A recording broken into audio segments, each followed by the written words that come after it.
The Standard earlier today captured a very interesting story that I want us to have a look at here, for it's going to form the basis of our analysis right now.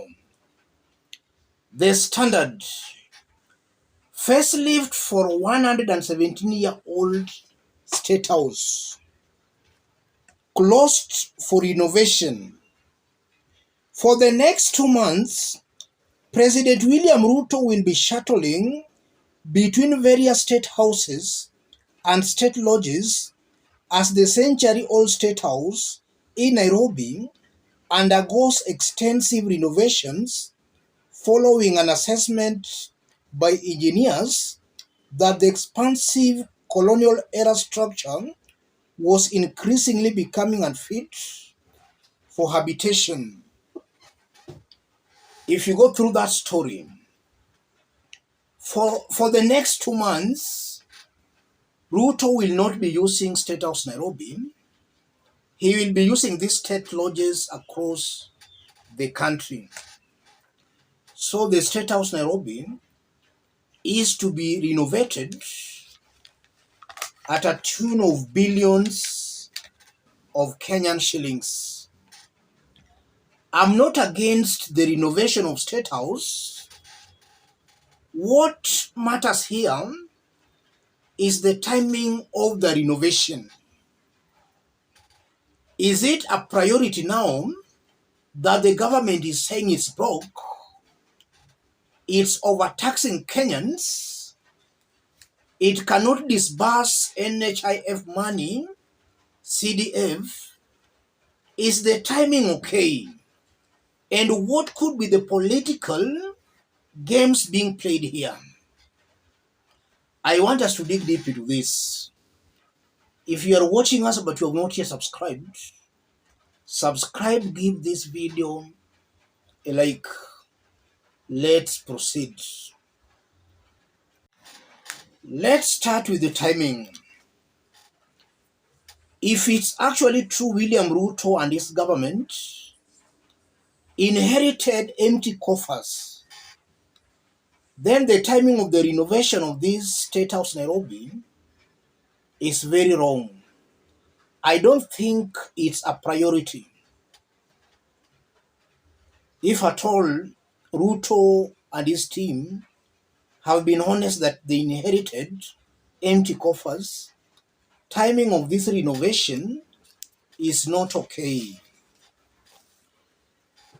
The mere fact that this government insists that they have to renovate State House Nairobi confirms that William Ruto doesn't have the best interest of Kenyans at heart. All he cares about is his luxury, his comfortability. As long as he's comfortable and is living the good life he wanted and dreamt of living, then whether Kenyans are going hungry, whether Kenyans are being hard pressed on taxes, that's none of his business. And now the question again, where is the money coming from to renovate this State House Nairobi? I think the timing is completely wrong. Secondly, I'm seeing this as an avenue for corruption. This government is trying very desperately to find avenues through which they can loot taxpayers' money. Renovation of this State House Nairobi, when all shall have been said and done, the renovation will be running into tunes of billions. And it's very clear that the renovation costs are clearly going to be exaggerated, and the extras will be pocketed by greedy elements in Kenya Kwanza government. And the person sanctioning all that and abetting all that is William Ruto, now that he is the CEO of the country. So this is another avenue for corruption, to loot from taxpayers' money. And corrupt government officials they loot through such projects. From this again, it confirms beyond any reasonable doubt that William Ruto is trying to lay a strategy for his long stay in power. He thinks he's going to be there for long. That's why he's spreading his bed properly. And that confirms that either Ruto knows something that Kenyans don't know. Because from the look of things, this is a man who honestly cannot get a second term if it's about Kenyans deciding. This is a man who in just 1 year and 6 months has become very, very unpopular. I don't know where he's getting all this confidence to spread his bed goods, expecting that he's going to stay in that house for long. But all in all, I'm seeing a man who has been blinded to think that he is there to stay, which might not be the case, going on how he's ruling and going from the sentiments coming from the ground. So Ruto again is just blind here.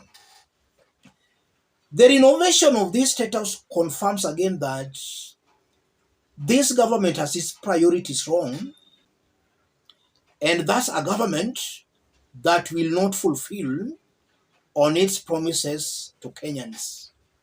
They are getting completely everything wrong. These are leaders who don't care about the so-called Mama Mboga or Boda Boda.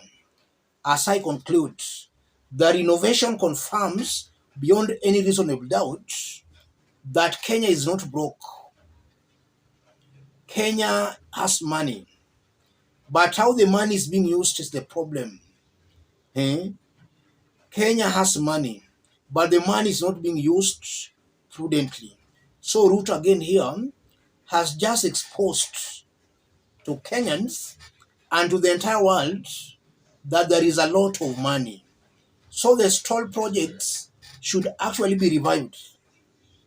We are being told that there is no money for the projects, but there is money to renovate William Ruto's residence state house.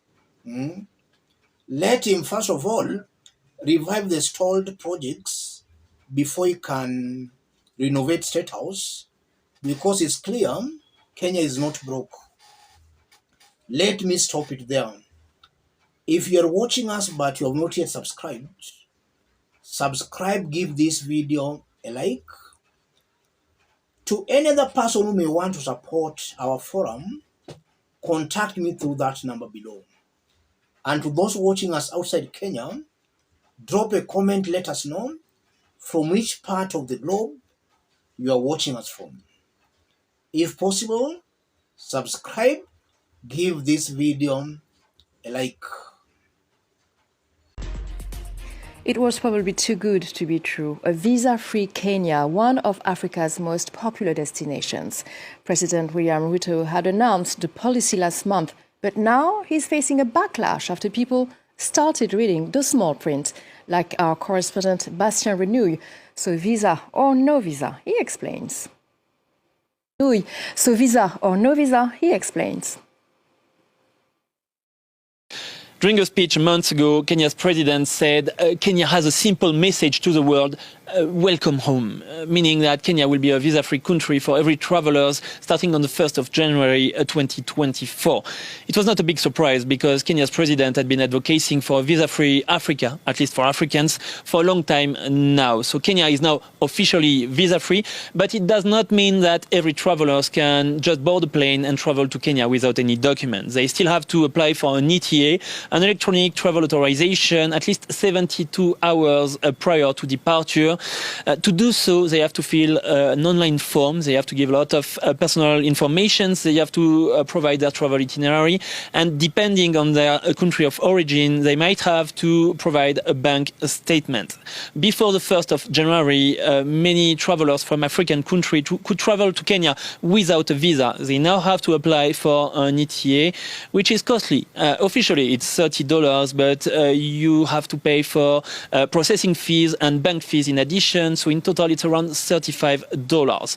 Before the 1st of January, children could travel to Kenya without a visa. They now have to pay for the ETA as well. So for many people, Kenya is not visa-free at all. It's just a visa by another name.